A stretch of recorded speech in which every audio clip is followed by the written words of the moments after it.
मी सुहास मोरे, माजी सरपंच कोंडवी.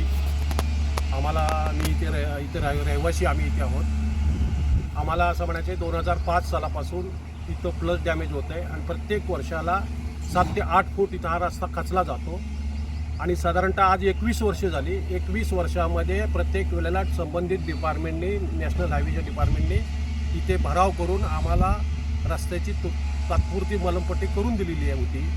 2018-19च्या दरम्यान आम्हाला संबंधित खात्याकडून असं कळलं की इथं आता हे थांबण्यातलं नाही आहे, आम्ही तुम्हाला ब्रिज बांधून देतो.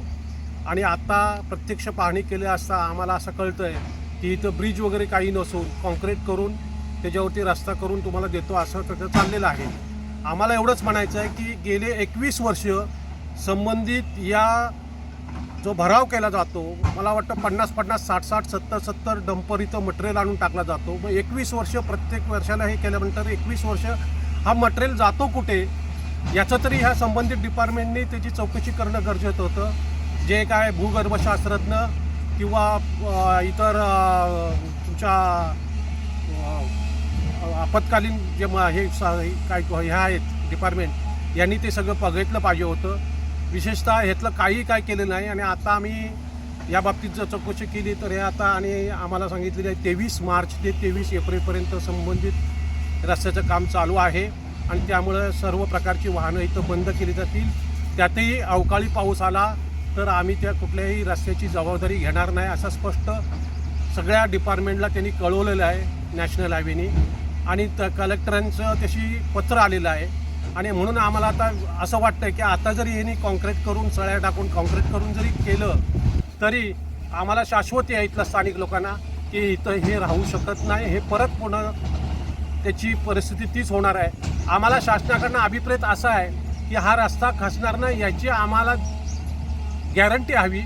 कारण काय माहिती आहे, हे आता आमचे 27 ते 28 गावावरती आमचा मेन स्टॉप कशेडी बंगला आहे आणि त्या 28 गावांना आम्हाला मग रहदारीचा संपूर्ण मार्गच बंद पडतोय. या संदर्भात आम्हाला शासनाकडे ठोस आम्हाला निर्णय हवेत, हा आमचं फक्त म्हणणं आहे. की त्यांना पर्यायी रस्ता तर आम्ही परवा 150 लोक आम्ही या परिसरातील लोक आम्ही मिटिंग घेतली. त्या मिटिंगमध्ये आम्ही असं ठरवलं की जर त्यांना पर्यायी रस्ता हवा असेल तर वरती एलंगेवाडीवरून वरती इथे हा रस्ता येऊ शकतो किंवा इथे खालीसुद्धा जमीन लेवल असल्यामुळं हा रस्ता इकडून खालून येऊन तिथे वरती काढता येऊ शकतो. म्हणजे कायमस्वरूपी आमच्या डोक्याचं एक व्याप जाईल.